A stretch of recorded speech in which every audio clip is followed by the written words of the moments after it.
yet. And still got 1 minute. What's up, Jeff? Let's go, internet. Looks like we got excellent connection. And we are live. Welcome to paraglidingtalk.com. I'm your host, Robert Michaels. Glad that you are here. I'm excited about tonight's show. This is going to be a great one, and I'll tell you why. Because we've got Jeff Goin on the show. Oh, yeah. And we've got all kinds of stuff that we're going to talk about. We're going to give some stuff away tonight. So I'm glad that you're here. Pop some popcorn, sit down, and let's enjoy a good night at paraglidingtalk.com. This show is brought to you by ppgsmoke.com. Go to ppgsmoke.com if you're interested in getting some cool stuff for your paramotoring and paragliding needs. There's strobes, there's floats, there's all kinds of good stuff. Go check out the website, Paramotor. It's ppgsmoke.com. If you blow up a prop and you have some catastrophic failure with your props, go to paramotorprops.com to get a really good deal and some quick shipping to get you back in the air. Paramotorprops.com. Show's also brought to you by paraorangeproducts.com. Larry and the Bag Lady have made all kinds of good stuff for our paragliding and paramotoring community. Go check out their website at paraorangeproducts.com or just paraorange.com. And also the show is brought to you by Nebraska PPG. Josh Bowden has a school there in Nebraska. If you want to get some good training, you should go there and get trained up. We'll talk a little bit more about the excitement of getting training in this episode with one of our favorite, Jeff Goin. Jeff, can you hear me? We're having muted. There we go. I can hear you. It's much better that way. All right. And we're live. All right, it's late, Robert. Hey, better late than never, right? I just come out of the air. Had to pull the glider in and I had a feeling you were going to come land and just give me a little harassing. And I was flying one of Jeff's favorite machines tonight. Oh, yeah? Which one? Yeah, I picked me up a little Top 80 mini plane. Oh, yeah. Awesome. I was doing some flying tonight, too. Somebody's got to pay the bills. I can hear over the... What were you flying, Jeff? Tonight was the Bonanza. Here, let's see. I had to go check out Disney. Well, you know, I live on a little airport. Should call it a little swamp. Got a runway out. Got a swamp out my front door. That's awesome. And poor airplane. We've had a lot of rain here. Don't need no hurricanes. We got the rain. So Bubba's been hangar locked for a while. Bubba is the Bonanza. So today I got Bubba out. Let's see if I can. There we go. You probably can't see that very well. Oh, nice. Yeah, I can see it. Anyway, that's Disney. And nice. If you could see it better, you would notice that there aren't many cars at Disney. Still closed down, huh? It's not. It's open. There were really? cars there. Yeah, it's open. There are people going there, but yeah. A lot of people need Disney right now. I think that's so. That's the happiest place on the planet. Yeah. Well, you know, I was just outside and thinking to myself, how cool it is to live in Florida, where the fall thing, the cooler air, it's like we had a cold front. Oh, you did? 84 degrees. That was the high. Yeah. Only 84 degrees. Yeah. Doggone it all. So nice. I was struggling. But yeah, it was nice because I flew over a paramotor route that a friend and I flew a couple months ago, and took me about 4 minutes to do what we did in an hour. But I got to admit, the paramotor part was probably a little more fun. Oh, yeah. You're more in tune with the air. Yeah. It's the purest form. Well, paramotoring is almost the purest form. Free flight paragliding is the purest form. Well, you know, it depends. If you want to go check out the lift signature of a given area, the only way to do that is with a paramotor. For example, that ridge may not be working yet. You can't stay up in it yet, but you can go fly it with a paramotor and find out where the best lift is. Oh, so yeah. There's some cool applications for the paramotor being able to take you to the where of your whim. I see a little microphone stand thing in the background there. What do you got going on? You got some secret plans going on. I am working on the new powered paragliding Audibles book. Actually, it's not Ooh. going to be Audibles so yeah, I got this all set up for recording. It's what I should be doing right now, but this is 17 hours. Oh, wow. And you know how it works? Is you record it. I probably have some of it here. In fact, no, that's milestone thing. So I got basically 3 jobs. I just worked a 13-hour day. Like to get that little record player going right now. Okay. I worked a 13-hour day slaving over hot throttles, you know. You can't see both hands, can you? There we go. I'm trying to feel bad. I know, because You it was get up paid to to fly an aircraft. and you know, twice yesterday, I deadheaded to Atlanta. I flew Atlanta, Jacksonville, Baltimore, Orlando, and twice yesterday, climbing out of one of those places, I had to make the comment, well, if you gotta work, Yeah, it's yeah. too bad. Of the Powered Paragliding Bible. Yeah, I If want I to hear can it. find let's see. Oh, here it is. This is chapter I'm working on right now is chapter 10. And the reason why it's so time consuming and kind of drudgerous, that's a new word, by the way. I don't think I've ever heard that one. Drudgerous. All right, I like that. Yeah. think Is it's real. because maybe it is. Yeah. Let's go for that. Sorry, Like Mom. gregarious. Sorry, Mom. No, it's my mom is an Drudge. English teacher, and it's kind of a joke about the word lugubrious. Not being able to fly a lot can put one in a lugubrious state.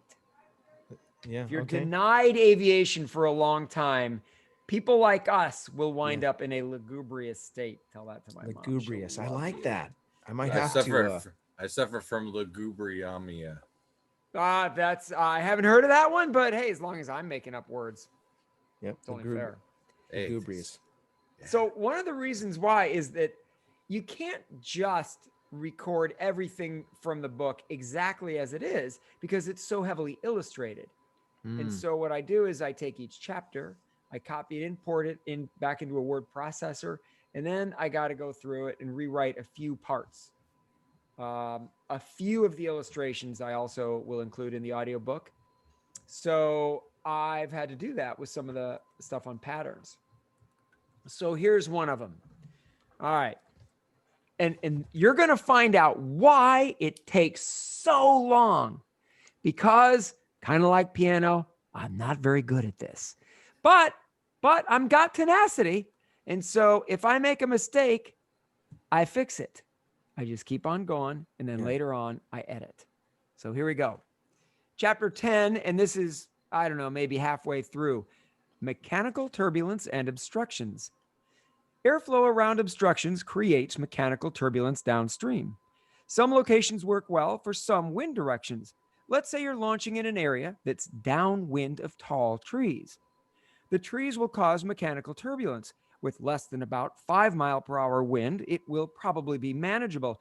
But if the wind picks up, as it tends to do after sunrise, it could get nasty. Also, consider the forecast for your return. Blah, blah, blah, blah. Nice. I Now like that actually worked. Yeah. But what'll happen is here, A stutter, little skip a beat. or consider the forecast for your return. Consider the forecast on your. Consider the forecast for your returning. Consider the forecast for your return. So and now you do all that, and then here's another thing. Observe. If you get close to the microphone, now you will hear saliva sounds. Yeah. There you go. Yeah. Well, you can edit that stuff out, Wow. but it's very time consuming. So I'm not editing it all out, but I'm trying to get the worst of it out. Plus you drink constantly, sip between every paragraph. And anyway, so that's why I happen to have this all set up. Oh, I was so looking forward to There- that one audio book that didn't have any. I know. Wait, is it common on audiobooks that you hear that? I'm not a huge audiobook person, but I imagine that it's important to take care of that stuff. So Yeah. every audiobook sale gets a pack of gum, and they'll be just chomping on their own. They won't notice nothing. Yeah. I thought maybe that's what love that. college kids did. You know what I mean? Like for their finals or something, they have to edit the. I like I've- that idea. Maybe we can find a college kid to do this editing. Okay, You know what guys, happens? Listen, I've got a great resource for you. Remember this. The website is called Upworks. Upworks. I just use them so for trust something me, amazing. I know all about Up. Oh, I'm you do? dealing right with it right now. Oh, okay. Because we're also doing, the reaction simulation. I don't know. I think I mentioned it on the show at some point, and it was my hope to save the world of airline pilot training on iPads. Unfortunately, guess who's losing a lot of money right now? Airlines. Yeah. When I talked to a certain airline that I'm very familiar with, and I talked to the director of training and was updating him on the progress for our project, I said, hey, I realize that the airline is losing $16 million a day, to which he immediately said 17. Mm. And, it's like they're not spending Ouch. any money right now. So, yeah, Yeah. we're going down the road of, in fact, this is one of the reasons I'm using Upwork. We've been approved to do Defense Department and other government bids. So we're going to try Oh, some. nice. See what happens. Fantastic. That's why I got 3 jobs. I got, my regular job, Right. and then the book, and also reaction. So I feel the working same on- way. Yeah, working Um, on reaction most of today. Took the break for flying. Tomorrow morning, I think I'm going to go for a paramotor flight. I haven't flown. I'm trying to think. You put it on the back, right? It goes on behind you instead of in front. It's up to you. It's okay. I'm going to try it on the back. That's how I remember it, and the pictures suggest that. But I'm going to see how it goes tomorrow morning. See if I remember how that stuff works. There is a guy that was flying around backwards. I can't remember who it was. Eric DeFore. Oh, DeFore. Yeah. Yeah. Guy's nuts. Some He's people's nuts. kids. He's my hero too, but he's nuts. He's a champ. He is a champ. So that answered all of my first questions. So updates on the project, and you did share. Thank you for that. I wasn't sure if you could. My next question is, and this is kind of a touchy subject. You don't have to respond if you don't want to. Any Oh feelings God, I can't on believe the you said that. Kiwi No, Johnson? I'm out of here. Let me turn off. Oh, sorry. Oh, wait a minute. You haven't said it yet. Okay, go ahead. Yeah, wait, I haven't said it yet. Yeah, okay. Kiwi Johnson's accident in the middle of Nevada. Have you heard of anything about that? I probably have seen it. Refresh me on it. Kiwi happened? Johnson, they were flying in Nevada, about 14,000 feet. He, his GPS stopped working. They lost him. He was gone. He was missing for about a month. Oh yeah. Oh God, yeah. And they found him. He passed away. Blunt force trauma, hit the ground. He was about I believe, did they say it was 2 kilometers or 2 miles away from his wing? Big gash in his wing, riser still attached, still in his harness, did not throw reserve. Gash in his wing. Gash Did in he his go wing. through trees? That is, I'm not sure. It looks to me like the terrain is just a bunch of kind of little shrub type stuff, and then maybe a taller bush here and there, maybe a tree, Okay. but sparse. Did anybody involve? He was paragliding, free flight. Free flight. Yeah, he was on a Xeno, I believe. Did anybody do a good thorough accident type investigation on the gear? It's open now. They're doing it now. Okay, good. Yeah, I wasn't sure if you had if you're up to speed on that. That I was just No, looking for you. I saw it, and of course, the outcome, the likely outcome, and yeah, the fact is that if we fly in conditions strong enough to keep us aloft, it's pretty risky. Oh yeah, no doubt. And especially when you're dealing with, 1,500 feet per minute up draft, thermals. Yeah. It could take you for a ride. Yeah. I mean, what we do is pretty risky. As best I can tell, from really weak data, so I don't say this with great certainty. I did an analysis on FootFlyer, and it seems that free flight paramotoring is about twice as dangerous as, I'm sorry, free flight paragliding is about twice as dangerous as powered paragliding, just because of this reason. Statistically, wow. If you look at the population of paramotor pilots and the population of paraglider pilots, it seems that it's about twice as many free flight pilots die annually per capita. Okay. Brutal. That's great information, by the way, and great information for the show. That's why we do this. See, that's why I love Yeah. the cheat button. The thermal button. Love it. I want to talk to you and segue and here's some speculation, and I'm just quoting some speculation from somewhere else, but they think it's possible. There's a very slim chance that this event that took place in Nevada at 14,000 feet was a possible midair. The fact that he was still attached to his riser, that the glider had a gash in it, the risers were still attached to the carabiners. Carabiners were still attached to the harness. Harness was still intact, did not throw reserve. And the GPS exploding, disconnecting. What are your thoughts about the new, these transmitters being implemented into the United States for micro aircraft? I think it's a great idea. If it was a midair with an airplane, then there would seem to be evidence from the airplane side. Right. That amount of force isn't going to be imparted peacefully on an airplane. Right. So I'm all in favor of it. Here's the deal. The moment that we bring down an airliner, there will be immense political pressure to regulate us far more than what we are now. Wouldn't it be nice if we could avoid that?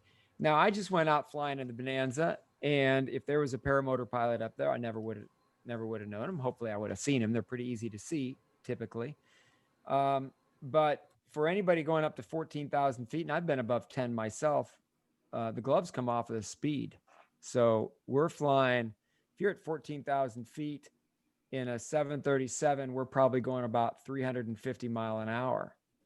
A little bit of math shows that you don't have many seconds on that.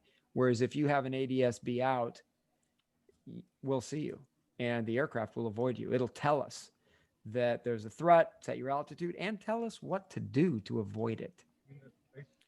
We've got a couple guys working on ADS-Bs. One of the drawbacks, or one of the things that people are maybe hesitant to just add them to their instrument panel, is size. And so they're working on a smaller ADS-B. Currently, there's two guys. Actually, one of our moderators, Nick, is working on one. And then also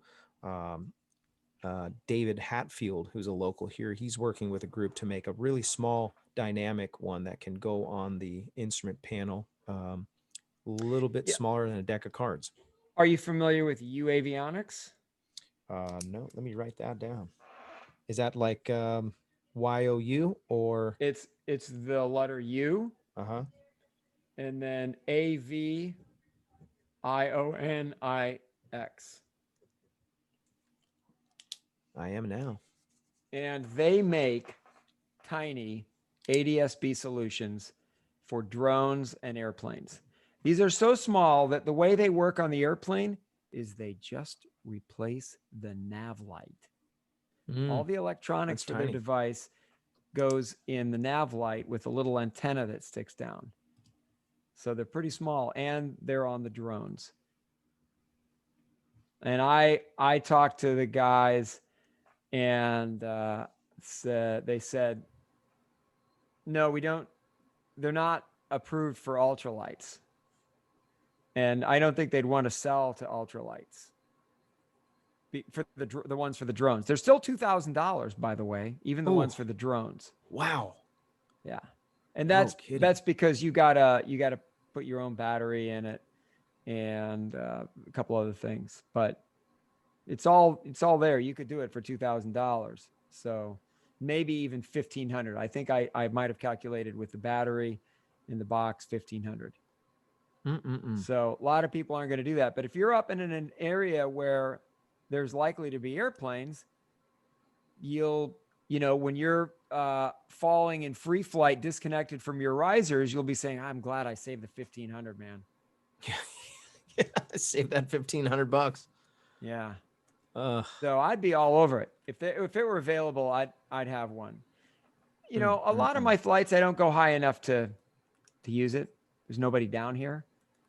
But if I'm going to go, like I fly with this one guy who likes to go up. He likes to go up to 3,000 feet. Okay, Sean, well, I'll climb up there with you. And, for me, if I'm above 100 feet, it's because there's trees and I got to climb up to keep a landing zone. So yeah, I'm all over it. Bring it on. I'll be one of your early customers. By the way, is it Swamper? PPG Swamper. Fly Swamper. Jeez. Fly Swamper asked, how do you say your last name? Is it Goin? Or is it That's pretty Goin? good. Let's hear another one, Sean. Let's try it. Everybody, let's hear how people pronounce it. I'm going to say Goin. That was great. That was how you guys did it. They were all good. I'll answer to all of those. Yeah. Because you know what I'm really thankful for? That nobody said, am I allowed to say shithead? That's $10. Okay. Is it I owe somebody $10? You have to pay $10 to the Patreon. Okay. All right. Write his name down. You know what? guys. That's in the back of my mind. I do remember that. Straight to the curse bucket. Yeah. Okay. All right. Poop face. Is that Okay. Yep. there we go. So You yeah, no, respond that's to fine. that? Going. There we go. Going. Yeah. Okay. That answers his question. He asked that way ahead of the show because he just wants to make sure that he gets that right when he meets you at one of these fly-ins. Oh God, I'm so looking forward to that. You got a lot of fans. We got the well, chat now chiming in. They say what's that? Goins. Well, there is no S on the end of my name. That's a common spelling version of it. I'm a French mutt apparently. So yeah. That makes two of us. When I met Jeff, I just stuck with the first name. I was like, hey, Jeff. Yeah, Hey, that works Jeff. too. I was like, yeah, because if I screw it up, that's just, that's It gets confusing when there's two of us, two Jeffs. Crazy That's more Uncle Bob. likely than two going. Thank you, Crazy Uncle Bob. Crazy Uncle Bob's on a mission to get me a paramotor. He just donated another $20 to the super chat. That's $25 tonight. Thank you, Crazy Uncle Bob. Mhm. We adopt him into the family. He's the Crazy Uncle Bob. Okay, cool. Yeah. Why aren't you down here at EFD, Jeff? You're supposed to be down here. Uh-oh. Oh boy, that's what I was thinking of when I said that. I so miss fly-ins. Yeah, I just have got so much going on. The RV's There's the neglected. whole COVID thing. The RV is collecting dust in the garage, and They're all asking where you're at here. yeah, and I'd love to be there. It would, it'd be fun to fly there in the airplane because it's at an airport. Yeah. You can't land though. We're parked on the runway. Seriously? Yeah, can't land our RV airplanes is there? parked on the no. The airport is closed down to air traffic. It's nothing but paramotors. Oh my goodness! Well, it's a good thing you didn't go because you wouldn't be able to land.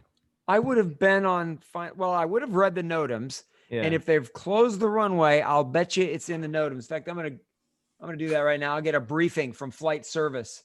What is it called? Flight see what it service? says. Flight service. WXbrief.com. Oh, no, I'm sorry. My bad. 800 WXbrief.com. And that's where you get official flight service briefings. I think you have to have an account. I have an account. And what's the airport identifier? I don't remember what it is here.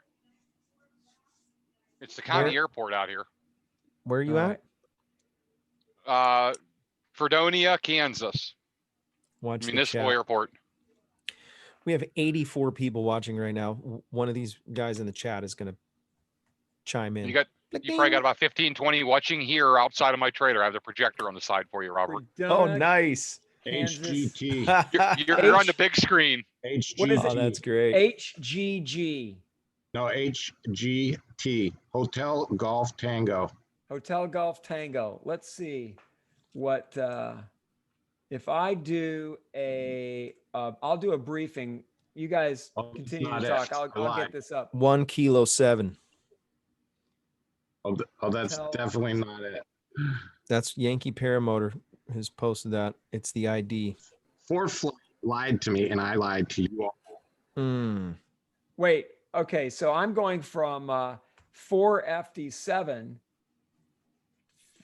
4FD7. That's everybody knows is that as Flanders International Airport. That's where I am now Nice. with the runway. By the way, if anybody does want to fly their scheduled airline flight into here, the landing will be, you could land almost anything on this runway right now, almost anything. It'll be like catching the 3-wire on an aircraft carrier.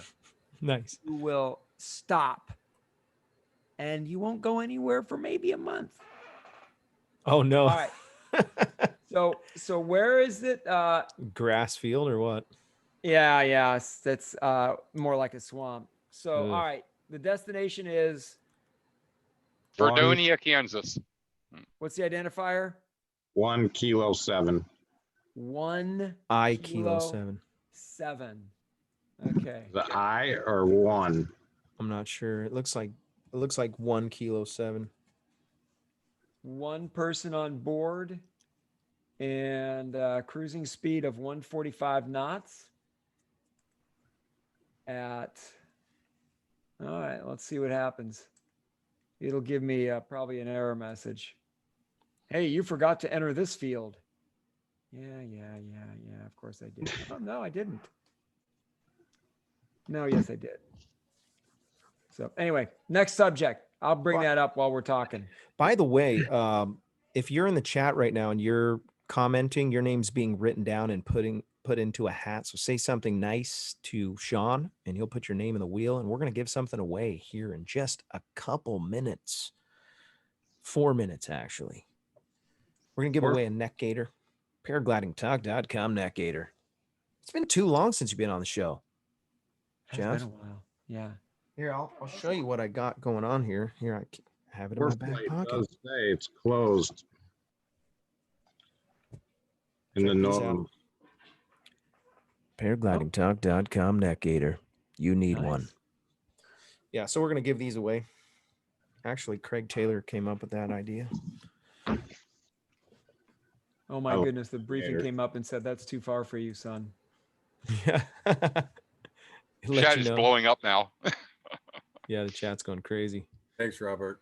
Sean's the man. Sean, thanks, Sean. Not like not like I didn't have enough names to keep track of, but now I got to remember who I put in, and then keep up with who's putting Oh, in. Leah Cachulo. She said something nice. Yeah, she's Leah. awesome. Yep. She's in there. Yankee Paramotor's in there. Nice hair, Sean. Yeah. You know, you all know that Leah is the U.S. representative to the FAI now. Yeah. Yeah. She was actually the last person that was on the show. Okay, good. She was on just before you were. She rocks. Yeah, she does rock. She's amazing. She's on the book now. She's in the book. There's my wife. My wonderful wife. She said, "Hi, my husband." That means she's watching. She loves me. Hi, honey. What were you saying, Jeff, about No, Leah, she's in the book. She's Oh, on a really? chapter cover. Yeah. No kidding. Yeah. Man, oh man. I'll find it for you. That's pretty And, amazing. I've got some questions about the book.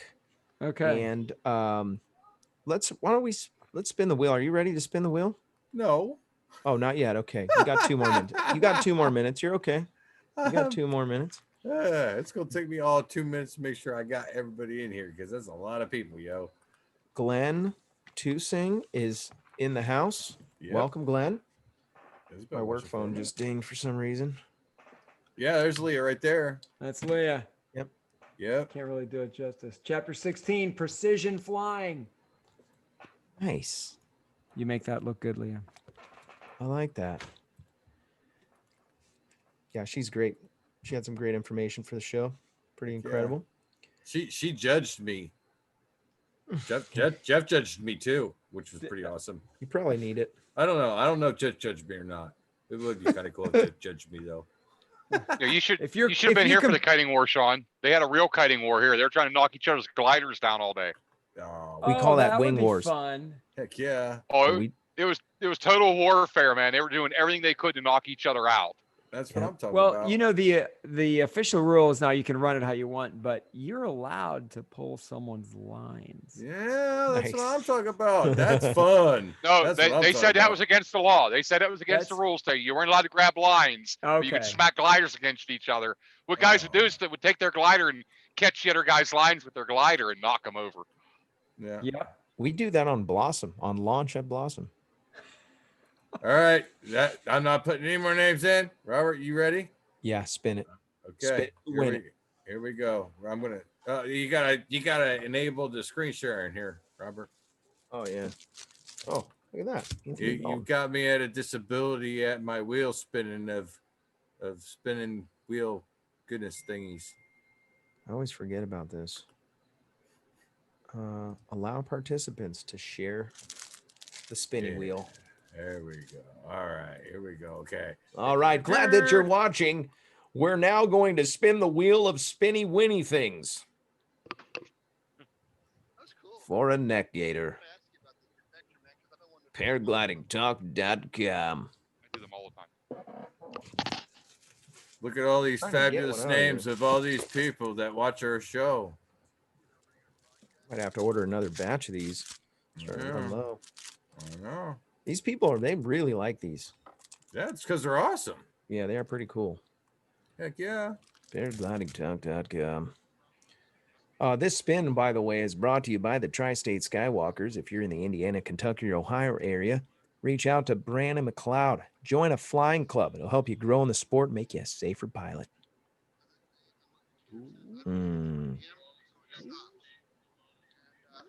Oh, it's still going. It's still moving. There's a glitch in the matrix. Paul Askins might get it. Look at that. Still moving. Oh, Oh, it's going to be so Oh, close. Paul congratulations, Paul. Paul Askins. Congratulations, Paul Askins. Oh, he's a good one. He wins quite a bit. He's won before, hasn't he?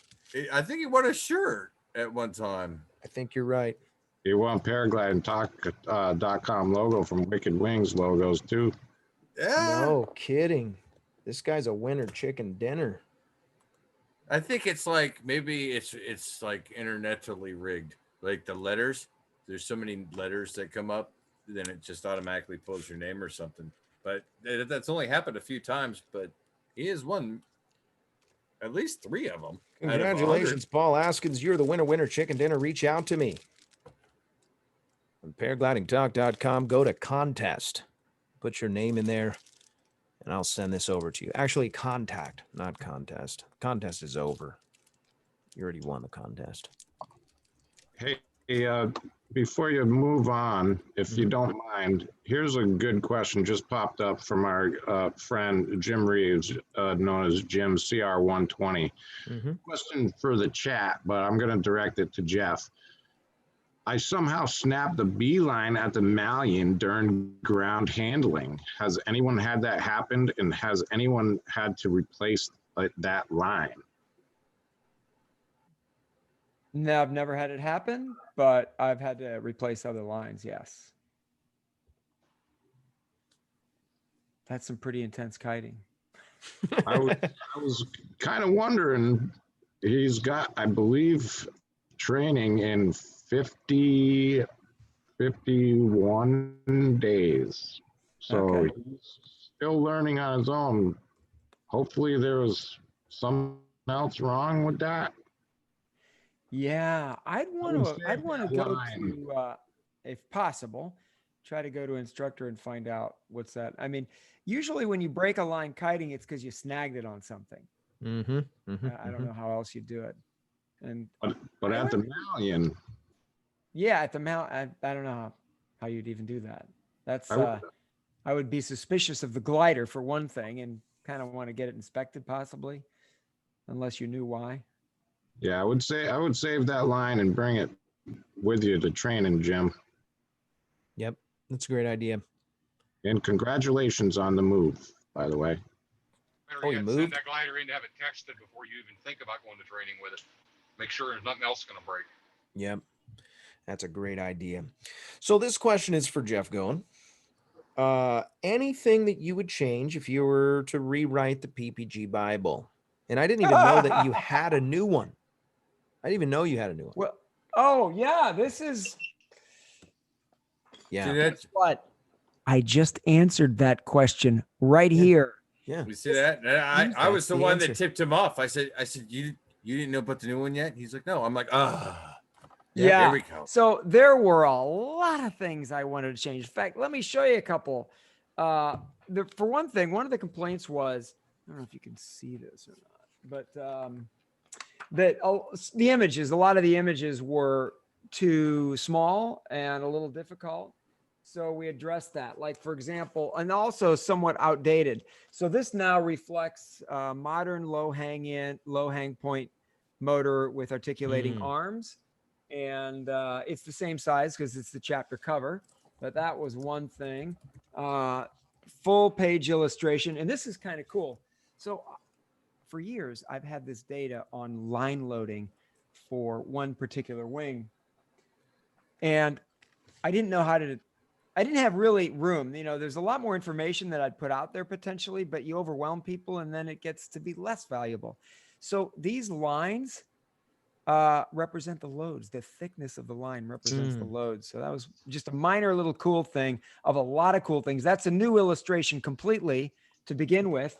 A lot of new illustrations. So we rewrote the whole thing, or relaid it out. I'm sorry. Rewrote a lot of parts of it and did a lot of new illustrations. And we laid it out in the industry leading software InDesign and redid the illustrations in either Photoshop or Illustrator. And that allowed us to import them natively into the book. That means I get the maximum possible resolution at print or on an ebook, where this thing was done from the ground up to be an ebook as well. So there were a lot of things. Clarifying the airspace, doing a better job on the airspace. That was a big one. I went through several iterations. And I almost started over on two of them. Yeah, it's like I would test. I would tell people I'm going to test me. I would find somebody that would say, yeah, I'm kind of weak on the airspace. Like, cool. Would you do me a favor? Would you read this? I had it on my computer. And then let me ask you some questions afterwards. And I'm just going to find out whether you got it or not. And if you didn't, it's not you. I need to address it a little more. So I did a lot on that. There was some chapter 16, the one that Lee is on. I wanted to get some illustrations that showed some of the important aspects of pendular control. There's so much about our craft that we take for granted about handling it. I mean, like anything else you do to build skill, you kind of take it for granted once you got it, but it's actually kind of difficult. Flying a paramotor is weird because of the pendular behavior, both in throttle. I mean, where are we? There we go. When you throttle up, it does this. And you do that. No other aircraft does that. Right. Or how about when you go into a bank, pull a brake and hold it. Just pull it and hold it. It'll do wee. And it'll stabilize in a bank. Unless you're near the ground. And then the new guy will pull that brake and he'll see his body. So when you pull a right brake, which way does your body swing? Goes up. Initially, it goes left. Just a that's little true. bit. Yep. It goes a little bit left. Watch sometime the next time you're foot dragging and play with Interesting. that. Yeah.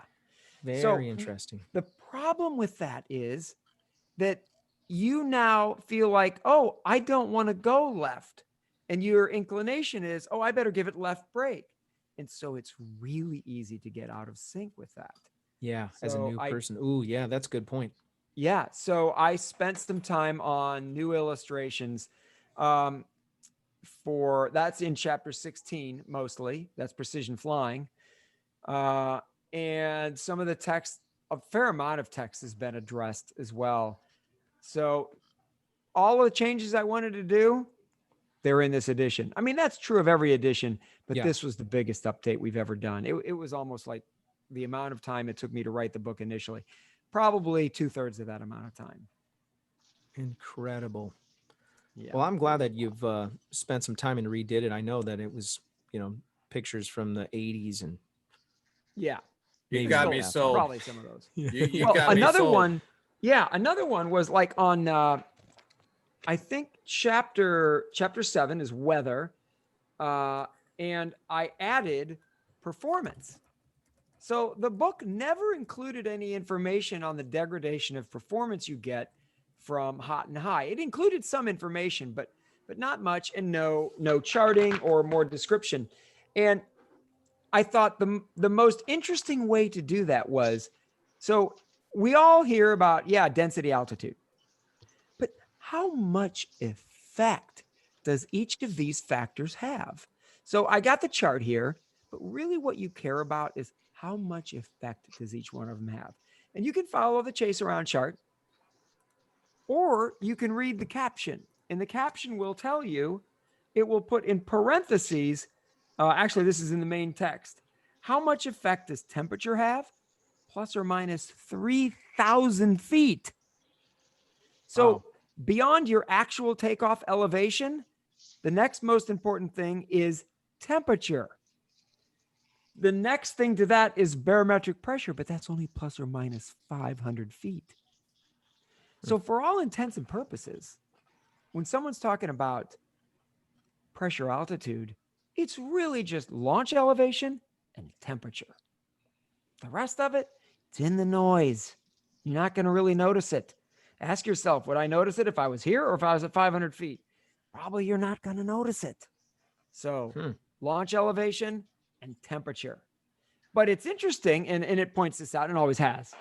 If you're launching from Albuquerque on a nice summer afternoon, let's say it's 80 degrees in Albuquerque, which is 5,000 feet or thereabouts.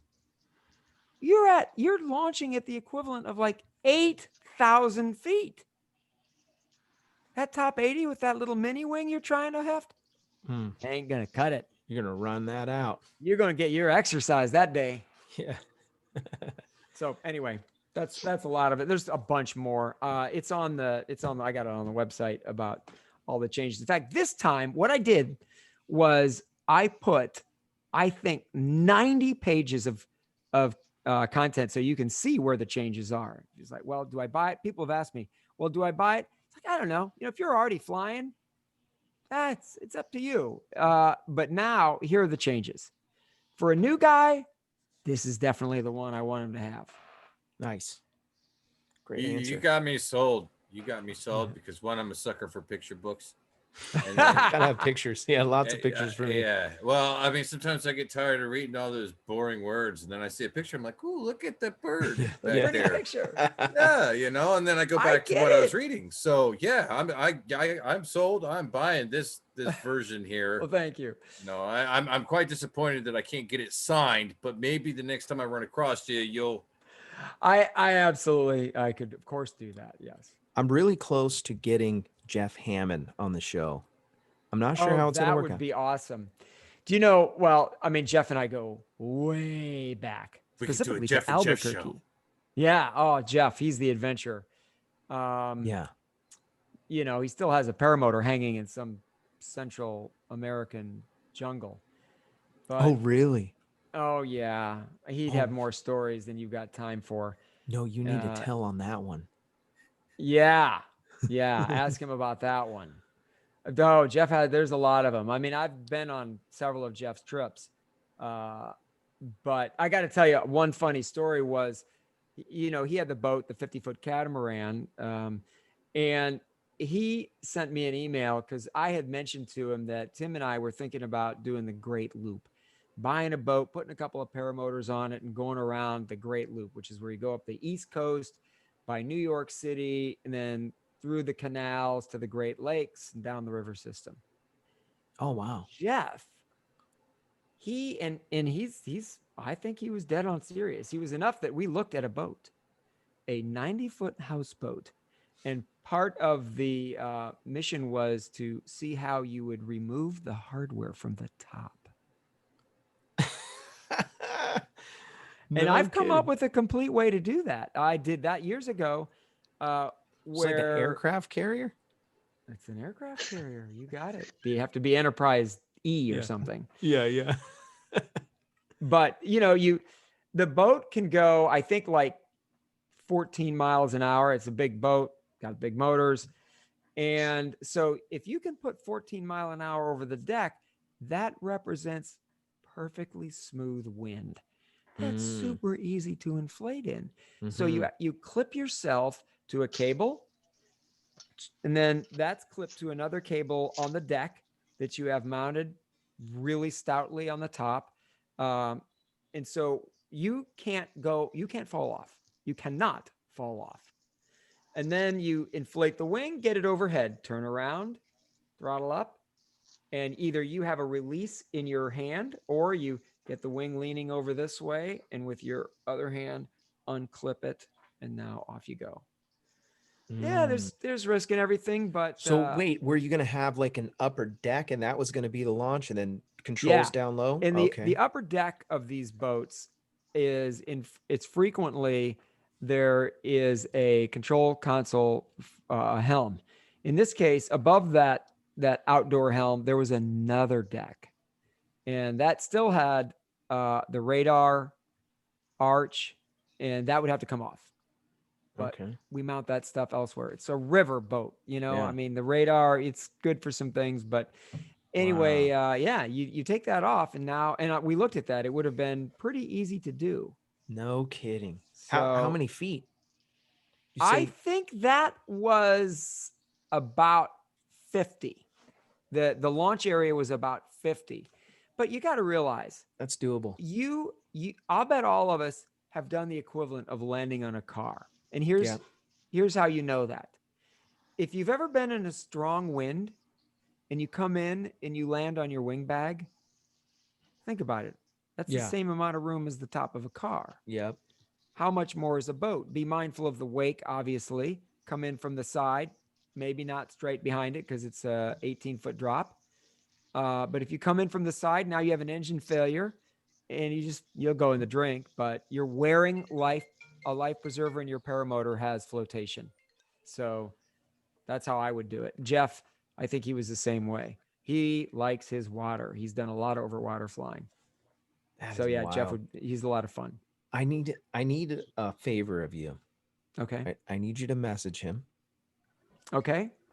I actually have been, we've been corresponding about boats every now and then as a joke. Yeah. Okay. Jeff can afford a heck of a lot more than I can.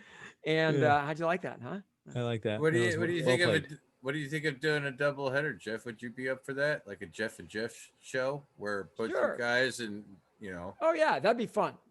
Jeff he's a lot of fun. So my neighbor, he lives somewhere right next to me. I want to be part of this. He's close by. He also has a place on San Diego Bay. We're interrupting. I didn't know that. Yeah. No kidding. I'm not sure, but he may have launched from there, or somebody did. He may have. We got to get him on the show. I have a coworker that knows him that does air conditioning for his construction company. And I sent him on a mission to go get him. And so he told him, and he called me, and he said, I told him about your show, and I told him that you want to have him on.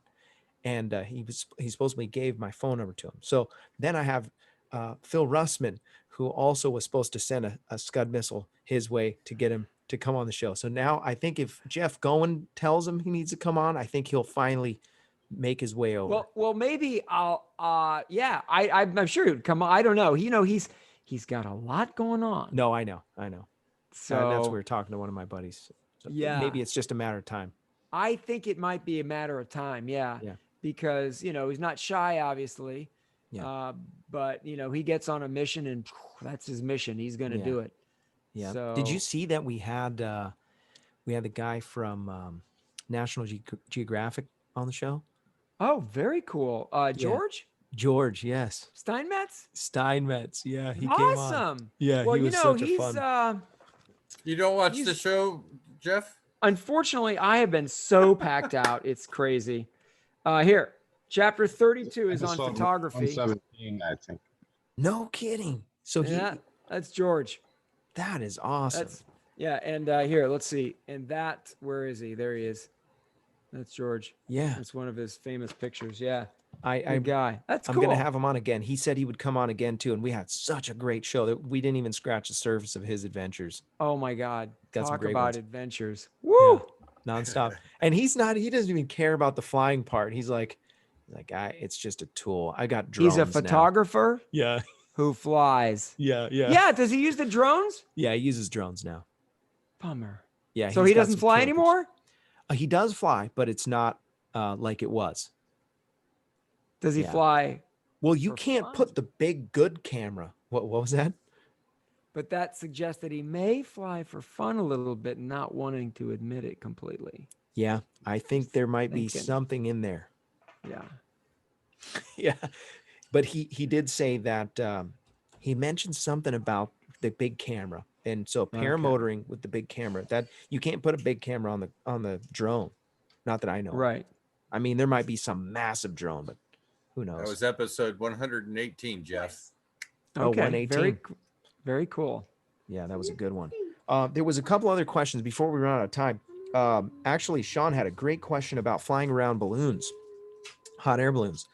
I've Have done you ever that heard a fair about a amount. problem with prop wash and hot air balloons? Because Prop you wash? see a lot of videos of guys flying through and getting close to the balloons and Flying around. any issues with that? Not any worries about at all. it? Okay, good. We have a paramotor balloon pilot, and they're not even going to notice you. You're like a gnat. That's what I You're going to figured. notice them if you get above them, as you can well imagine. but- Mm, I mean, the craft with all the air in it has the Yeah. mass of, I don't know how much mass that is, but it's a lot. So your wingtip vortice, I've been up with Scott. I just drew a blank on his name. I hate that. Paramotor pilot and super talented balloon pilot. At Mo Sheldon's fly-in, he took me up, and in fact, I filmed this whole thing. We went, and it was windy. You don't associate ballooning with windy. no kidding. Windy, and he was in the air, huh? Yeah, so we launched in the balloon, and of course, since you're moving with the wind, you don't really notice it until you get a gust. Because even if you're moving with the wind, you still have variance, and the gust you see is the balloon envelope deforming. Ooh, spooky. That's scary. Supposed to do that, right? Yeah. And so, yeah, when we were landing, we were probably moving about, I don't know, there's a tendency to exaggerate, but it felt to me like we were moving about 50 mile an hour. All right. So we were moving 8. And he said, he does some tricks. Like we were at 800 feet and he's looking to try and land it on this road. He's trying to land the balloon on a road with all this wind. So he spits and watches which way the saliva ball goes as it goes down through the altitudes. But we wound up, we're coming down. And he said, now the canopy or the gondola is going to tip over and drag. So brace. And we're going to try to lay the balloon across the road. And so we come down, we're coming up to the saguaro, big saguaro. It's like, yeah, that's not going to work. So on the gas and well before, man. and so there's a lot of inertia. So it takes a while. Yeah. And just as we start climbing, he starts pulling the guts out of it. And the inertia carries over the saguaro and then down. And there's all this lag time. So he's back on the flame and then off on the flame. And then we touch, tip over. And I was ready for it. I kept the camera going and pointed it in our direction. And that got, No. envelope laid right across the road. It's like, No kidding. yeah, you rocked that. Wow. And he doesn't care about people flying around him since he's a paramotor pilot. Yeah. I was shocked to find out how much control they have, the balloons. One open up balloon those- pilot tell me, I went up with another one at Albuquerque, and he said, you don't pilot a balloon so much as you influence it.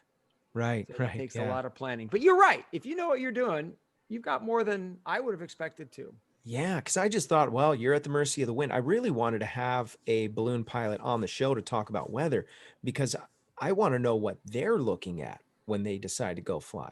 You know, there's some guys here that will take their balloon, ride it up in the west wind, and then get it up high enough to where they ride that west wind, and then they'll hit the east wind, bring it back to where they started from, and then land exactly where they were and go on this 2 or 3 mile mission.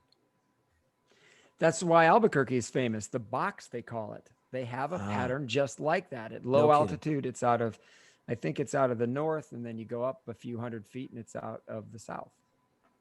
That's incredible. Yeah. Yeah, we need to find one.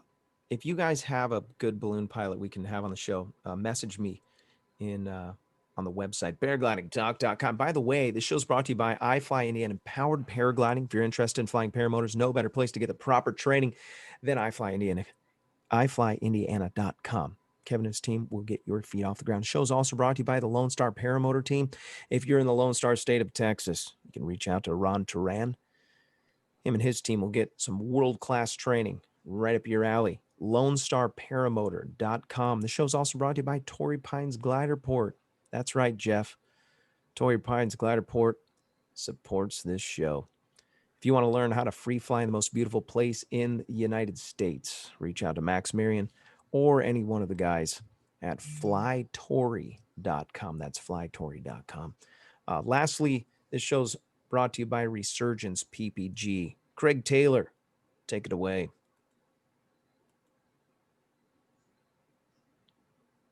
Oh, I was muted and busy. You Sorry. like that, huh? Caught you slipping. Putting links in the chat. Nice. Resurgence PPG is your 501c3 nonprofit for veterans by veterans. Their cause and effect is fantastic by far. Please help support Resurgence in any way you can. If you can't, use smile.amazon for Resurgence if you're using Amazon. Anything else, you can nominate a veteran to be part of that program and get in the queue for possible training. And really, I mean, they will affect more than that veteran, the family, the friends, the community that veteran comes from. Personally, I've witnessed it more than a few times, and it is just the greatest thing to see. Reach out to Resurgence. I don't have any current NOTAMs other than the wind is blowing around the country right now. It is whipping. Keep safe. Watch the fires out west.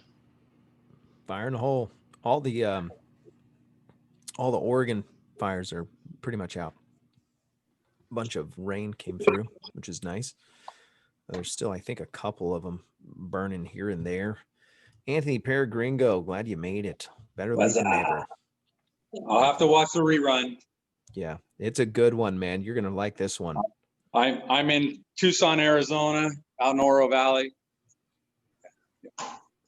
So it's hot and windy out here. It's 98 degrees, something like that. So That's probably where Jeff almost hit that saguaro, because I don't know many places that have saguaros. Was it in Tucson, Jeff? It wasn't Tucson. Most places between Tucson and Phoenix. So not far. Not far. okay. I just found the balloon pilot. His name is Scott Nichols. Scott Nichols. Okay. I do want to do they call him a D-bag. I want to jump out of a balloon with my paraglider. I'm serious. I want to try Sounds it. like fun. Yeah. And theoretically shouldn't be that risky. Yeah. How often do they go bad? I don't know. I've never heard of one go bad, but I've seen some scary openings. If Okay. you do it wrong. What Max Marion from the the glider port there, Torrey Pines. He's got two different methods. One, it's called the D bag, and it's in like a container, and it just you jump and then it pulls it out of the bag, and it's packed a certain way that it just boop, comes out and you fly. The other way that you do it is you're in the balloon, you take your glider and you flop it out of the basket. You just call it a basket, right? You flop it out of the basket, and then you get your line sorted, just kind of like you're on launch, but it's gravity is kind of opening it up and it's just hanging below the harness. And then you climb up on the edge, and then you just do a front flip out of the basket. I And then kind of like that idea more. Me too. I mean, the only downside is that neophyte like me, I would probably wind up with a riser twist, but at least the wing is already open. Yeah. Yeah. That's what the videos show on a couple of them, where it's like inside of it. Max Martinis did it a couple times too. Just pump it out. It's fine. By the way, I did a SIV. It was amazing. SIV. And what clinic. did you do? What was the scariest thing? Probably we did. It was the weirdest thing, most counterintuitive thing. I would never do this on my own. He's got me on radio. We did full stalls. I did a sat, all those things, those normal things. But this one particular thing was really weird. You full stall one side of the glider, and you just hold it, and you just see what happens while you're in that position. So you brace with this hand on that riser, and you just stuff that brake on the right side, so just as completely far down as you can, and you just start doing this really weird thing. And when you get into like this, it's almost like a sat, weird broken sat thing. You full stall the other side, and then you fix it, go into back fly, and then clean it up. I've never done anything like that. It is so weird, but we did it, and it was pretty cool. And I did it twice, and I learned a bunch of stuff on that trip. Really fun. Okay. I secretly was against SIVs. I was like, this is dumb. It's a lot of money. It's a waste of time. You're burning up a whole weekend. You know, I was like, you're not going to learn anything because you're over the water. You can't. Your terrain is not going to give you an indicator of how much altitude you're losing. You're not going to know. You don't take instruments up with you. I had all these excuses, and after I walked away, I was like, that was awesome. I want to do another one. Have you been turned into a monster? Yes. Okay. I've never done a sat, by the way. I You never done a tried. sat? Yeah. What happened? Tried. Just wouldn't go into it. I was on a 22-meter spice, and Chris Anacroce was giving me instructions, and he might have just been being polite and said, well, you know, every now and then you find a glider that can't do it. It's like, well, yeah, more likely you find a pilot that can't do it. Yeah. Right. I believe the correct answer was, well, I just sat. I just sat. Yep. Yeah, I did. I walked away with sat as a tool in my pocket. Yeah, I don't love have that sats. tool. It's really fun. Yeah, it's cool. I mean, We it's can cool do to it. accomplish anything new under the paraglider. Anything. Yeah. I just got something far more benign. I have inherited, in a manner of speaking, a trike. Oh, nice. So That is pretty cool. yeah, I'm trying to get it dialed in for a newer pilot because Okay. it's a super simple trike, and it has those types have some undesirable characteristics that I'm getting dialed in. Far Love more benign than doing sats, or how did you call it? A weird one wing full stally thing. I don't know what that was. It was amazing though. Really fun. Yeah.